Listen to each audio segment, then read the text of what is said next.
bàbá mi ti kú bàbá mi ò dẹ̀ lówó ká ní bàbá mi lówó sìn tó fowó lẹ̀ fún mi bóyá mo bá ma ya fíìmù ara mi fúnra ara mi. Now,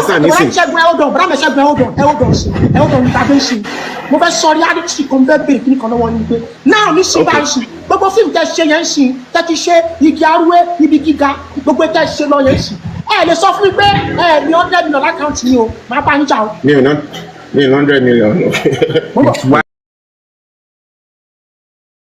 àgbọ̀ kò sẹ́ni kankan tó lè mẹ́ni kankan sọ́wọ́ láyé tipẹ́tipẹ́ nígbà tá a ṣì wà ní ọ̀rọ̀ díìskì tá a wà lọ́rọ̀ VHS ìgbà yẹn ló lè máa sọ yẹn nísìnyí everybody ti ní àǹfààní àti ṣe síbikíbi tó bá wù kò sẹ́ni kankan tó lè mẹ́ni kankan sọ́wọ́ bí ọkọ mú mi sọ́wọ́ ṣe bí ẹni kí dẹ̀ fèsì YouTube mi direct ni ṣe ọdẹ sáà mi sìn at the same time gan dandan kọ́nà ni pé kéèyàn ṣiṣẹ́ fún anybody tó bá ti náwó ẹ̀ wá ṣiṣẹ́ fúnra ara ti tiẹ̀ ṣe ọdẹ sáà mi now nítorí irú levels film tẹ́mi ń yà ó máa ń fún mi lẹ́fọ̀ọ́ rí ká ní pé ṣe ni èmi fúnra bàbá mi ti kú bàbá mi ò dẹ̀ lówó ká ní bàbá mi lówó sìn tó fowó lẹ̀ fún mi bóyá mo bá ma ya fíìmù ara mi fúnra ara mi.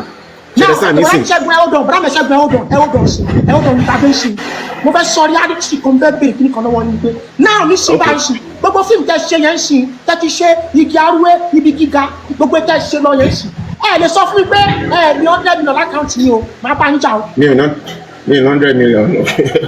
why ní sùúrù ẹ ní 90 million ẹ máa dá lóhùn náà ẹ ní 80 ẹ ní 70. mi ní 60. rárá. ní 20. a sì lè dúró bẹ́ẹ̀ nù díẹ̀. kí lè wá lọ ṣe fíìmù fún tààlà máa gbá bọ́ọ̀lù. mi mọ bọ́ọ̀lù gbà nǹkan tí mo ṣe náà lélẹ̀ yìí.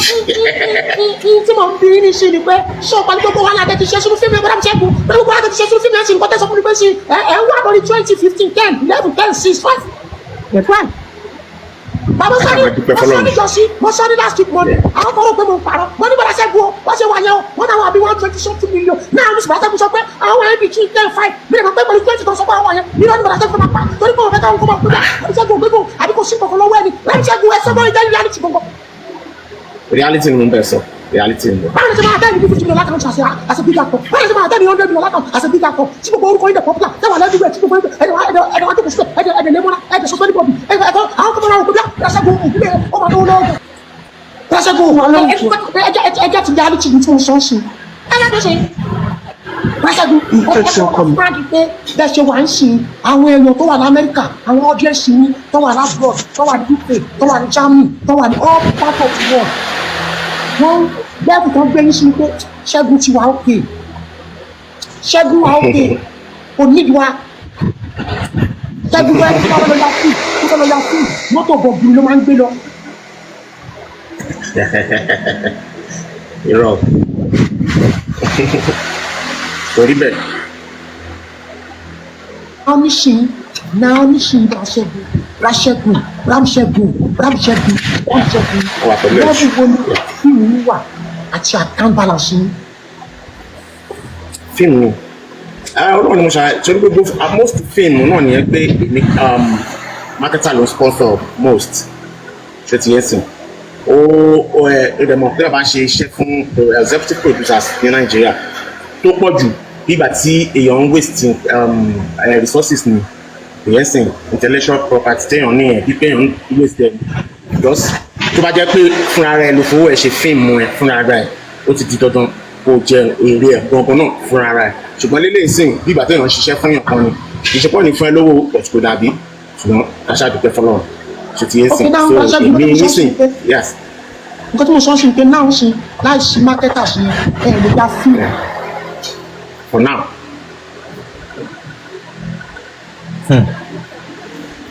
Reality. Yes. ọkùnrin Ṣẹ́gun so ẹ̀dẹ̀ máa ní story tó pọ̀ lọ́wọ́ o bọ́tà ìsáwọn marketer ni ẹ̀dẹ̀ lè ya fíìmù. Of course. Ṣé kò ṣe pé mo ti kó báyìí èyí máa sọ̀rọ̀ àwọn marketer last week. wà á bu marketer náà so à ń sọ reality náà nù. bọ́dà mi èyí sọ̀rọ̀ àwọn marketer ní last week èmi ò mọ pé bí àkọ́ tí o dá lọ èmi sọ̀rọ̀ marketer last week mo ní pé mo ní àwọn marketers wọ́n ti lé ọ̀pọ̀lọpọ̀ producer wọlé wọn ò jẹ́ káwọn producer rí owó ṣe fíìmù ọ́ wọ́n dá àwọn èyí sọ̀rọ̀ nínú. normally marketer lẹ ṣe ń dúró de pé kọ́ kó fíìmù fún yín kẹ́ni fi ja fíìmù right. of course.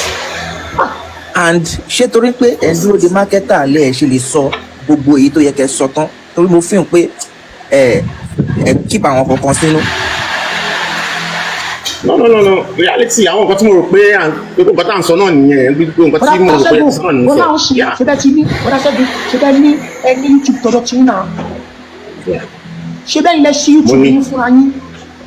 ìyá ẹ̀mí mo ṣe YouTube but mi tí ìyá fíìmù sọ̀rọ̀ ẹ̀. Why don't you want to use what you have to get what you want? Any YouTube thing now. Rashegun. Ayé ti dáyé kọ̀mpútà náà.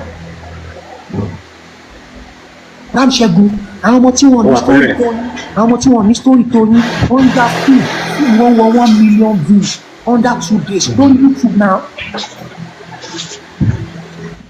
Ramsegun, ẹ bá àwọn ọmọ ìgbàlódé ẹ bá wọn rò náà. Ramsegun, ẹ bá àwọn ọmọ ìgbàlódé sí ẹ bá wọn rò. Ramsegun, ẹ bá àwọn ọmọ ìgbàlódé sí ẹ bá wọn rò náà. Ẹ jẹ́ kán já ń ṣe nǹkan tó ń ṣe tí fíìmù tí wọ́n fi wọn 1 million views. Ẹ má wo ojú wọn pé bí ọmọ kékeré kan ni wọ́n. Ẹ mọ̀ pé bàtí mo sọ kí nǹkan lẹ́ẹ̀kan mo ní nọ́mbà 1 ní Nàìjíríà lórí TikTok ní Pẹ́lá ni àwa dẹ̀ súnmọ́ àwa ló ń gba update lákòókò ẹ̀. Ṣé ẹ understand ní ṣe because kọ́mọ̀ jẹ́ pé àwọn ọ̀rọ̀ tó ń sọ yẹn ó lè ti lọ bí àwọn marketers ní wípé wọ́n àti ẹni tó ń fẹ́ nìkan kan tó ń ṣe fún wọn. Ẹ ṣá èmi jẹ́ ti mọ̀ pé as long as TikTok bá ṣì wà ó wọ́n lọ sí ìjọ náà wo ọ̀dà mi èmi lè máa wá sí ẹ̀rọ ìlú ọmọ o ti chapa. Ẹ ṣá èmi lè máa dé àdúgbò yẹn for now o. Wọ́n understand ní ṣe. Because èmi ò dúró ní marketer kan fún mi lọ fún èmi ò lọ sí àdúgbò yẹn mọ́ torí mi ò fẹ́ wà láti gbàgbára mi lọ. Tó máa ń fi Ṣẹ́gun YouTube yẹn tó ti monetize yẹn. Of course. How many subscribers lè ní bẹ̀? I haven't checked in, no. Àbí tí bá ṣe lọ sáré check ẹ̀. Rashegun bí ó ṣe ń wò yín tèmi àti yín wò yín láàrin àti reality something is disturbing your mind. Something is disturbing your mind. I know. Something is disturbing reality. Check me. I think you are not really happy. It's obvious. Yeah. YouTube ní wà ní 6.2 kò tí ì wọ 10K. Rashegun, I know there are some things you want to say, but you want to caution not to say some things that are used against you. I know you are being diplomatic about what you are to say and not to say. I understand. But Rashegun, ẹ jẹ́ kí reality set. Reality ni pé you have done so well for the film industry and you need to enjoy what you have labored for. Uncle Shegun, you need to enjoy the fruit of your labor and you will enjoy it. I know by the time you wake up tomorrow, some people will still call you and say, Shegun, why you? One bet why? But Uncle Shegun, mo fi kíní kan dá yín lójú sí i láti sìn lọ sìn. Mo máa béèrè question kíní kan lọ́wọ́ yín ká tó finish ọ̀rọ̀ yín. YouTube channel yín ní Android. Nígbà? YouTube channel yín kí lórúkọ YouTube channel yín? Ṣẹ́gun Ògúngbè Films náà. Ṣẹ́gun Ògúngbè Films 2.4 táwa ń bí everybody ẹ lọ follow account yẹn kọ́kọ́ subscribe. Àwa 2.4 yẹn ẹ lọ subscribe Ṣẹ́gun Ògúngbè TV yẹn báyìí. Ẹ jẹ́ kó wọ́n Thanks so much, mo dúpẹ́ o. Mo really appreciate o. Everybody tó wà ń bí tábà ní ìgbà ẹ lọ follow YouTube page wọn báyìí ẹ jẹ́ ká gbé wọn 10K. Everybody aggressively Ṣẹ́gun Ògúngbè TV picture olówó àmbẹ̀. Àkànní olórí mi ló wà ní àkànní olórí mi ó kù. Everybody, all the 2004 people that are watching, go and subscribe on that YouTube page now. Ṣẹ́gun Ògúngbè TV, ẹ jọ̀ọ́. Thanks so much. I appreciate it. Ẹ jọ̀ọ́, ẹ lọ subscribe, ẹ gbé àkáǹtì yẹn wọ 10K. Ẹ jẹ́ kí ni bọ̀dá Ṣẹ́gun tó pé wọ́n bá wa ṣe reality lálẹ́ ẹ̀rí tó kàtì. Tó bá dẹ̀ lè fi link kan sí TikTok. No, after the live. After live, bọ̀dá Ṣẹ́gun ẹ try láti fi link yín yẹn sórí YouTube. YouTube yẹn ẹ fi síbẹ̀. No problem. Guys, I know you can do it. I know there is nothing better about it. I believe so much in Kuti Kingdom. SEGUN, thanks so much. I appreciate it. But SEGUN, I appreciate everybody. Yeah. but SEGUN, Mo wà pẹ̀lú ẹ jù. mi ní ṣe àsọjù ọ̀rọ̀ wípé ẹ wá sórí TikTok wa lọ́dọ̀ wa ní Kuti Kingdom bí I will let you go up to 2 million naira. Right? Right? We are not leaving this Thanks so place much. without getting 2 Ṣẹ́gun million Ṣẹ́gun naira. ọdún pẹ́ńbì. Wọn kì í Thanks so dúpẹ́ much. I really appreciate. I appreciate. Thank you. Yeah. Guys, Uncle ẹ Ṣẹ́gun, sọ pé ẹgbẹ́ àkáǹtì ẹ wá bá wa lọ re-upload ibi arúgbó yẹn, ẹ bá wa re-upload ẹ padà sórí Ibi gíga. ibi gíga ni, ẹ re-upload ẹ padà, ẹ rí bọ́n ṣe máa bó bìtìbìtì náà, ẹ bá wa re-upload ẹ ibi gíga yẹn, ẹ re-upload, wọ́n máa bò ó, wọ́n á súnmọ́, inú èyí náà máa dùn uncle mi, ẹ jáde sí ẹ upload ẹ padà. Uncle Ṣẹ́gun, Brother mi. Uncle Ṣẹ́gun, orúkọ mi ní Kuti Kingdom, èmi kábíyèsí gbogbo Kuti Kingdom, nobody better than. Nobody better than. Síbẹ̀, Uncle Ṣẹ́gun, from me to you, I will start the donation by giving you 500,000. Right? Mo appreciate o. Thanks so much. Ẹ ṣá ẹni sùúrù tí yín o, ẹni sùúrù tí yín o, ẹ máa rí 500k látọ̀dọ̀ mi. Zino, ògo burúkú.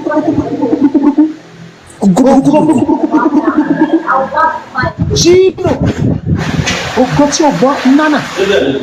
Kẹ́tọ́ kúrò ń bí, màá mẹ́sàn fún 2 million yẹn ó pé tó ilé yẹn ni mo ti. Ọba drop account, ọba wọn jẹ drop account. Ẹ hold on, it's not about dropping account. Ẹni sùúrù, àwọn ọmọ tó gbọ́ nánà yẹn ṣe, wọ́n á lọ máa send 10 naira sínú àkáǹtì bọ̀dá mi. Àwọn èèyàn béèrè pé ṣé mo sign agreement pẹ̀lú any marketer? No.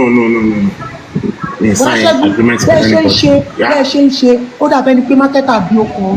Right?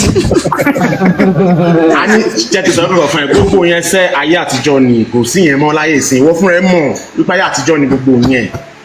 Ayé àtijọ́ lóòótọ́ àtòdodo everybody máa ń fi ẹ̀ marketer nítorí kíni tí wọ́n bá ti sọ nǹkan kan nísìnyí tí wọ́n bá di pé wọ́n gang up lórí yàn so ó lè digbá ó lè dagbọ̀n but for now kò sí nǹkan tó jọ bẹ́ẹ̀ mọ́ rárá. Ṣẹ́gun ẹ gbọ́ àwọn mákẹ́tà àwọn náà ti di actor. Ìwọ fúnra rẹ lè dáhùn ẹ̀ dáadáa. Ìwọ fúnra rẹ Èkó o lè dáhùn ẹ̀ dáadáa. Òun náà ni mò ń sọ. Wọ́n ní àwọn náà. Èmi ò tí lágbà tẹ́mi ti ń direct káàkiri mi tí bá mákẹ́tà pàdé lórí set mi as an actor but èmi náà ń gbọ́ kan ti di actor. Reality ti ṣẹ́ẹ̀tì.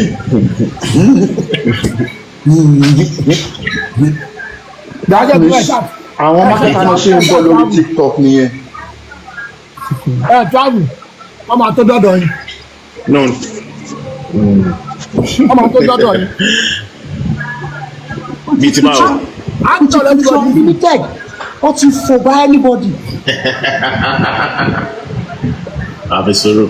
Ọlọ́run àtijọ́ Ọlọ́run á kó wa yọ. Ìsìn yóò kí ń pẹ́ rárá.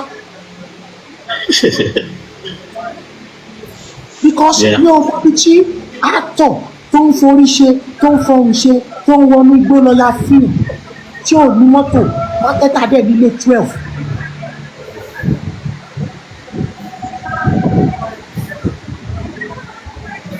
Bọ́dá Ṣẹ́gun. But sori ní side yẹn náà èmi ò fi taratara bá wọn wí o ta ló rẹ́sẹ̀ wèrè tí ò bùṣọ àwa la ọ plan ara wa dáadáa àwa la ẹgbẹ́ wa ò dé plan ara rẹ̀ dáadáa tó bá yẹ pé àwọn tó yẹ pé ẹgbẹ́ wa plan ara wa dáadáa gbogbo nǹkan yẹn ò lè ṣẹlẹ̀ so tí àwa náà bá jẹ́ kan lára wọn mi ìparọ́ báwa náà ṣe máa ṣe nìyẹn gbàgbé àwa fúnra wa ní ká kọ́ para wa wí. Màá make sure pé actor tó bá pè mí kó n fẹ́ sọ reality tí ò bo ẹni tí ò bójú máa jẹ́ pure TikTok account á dẹ̀ máa tó bẹ̀. Right? Àjọ jẹ́ ògùn lẹ́nu kan ò ní.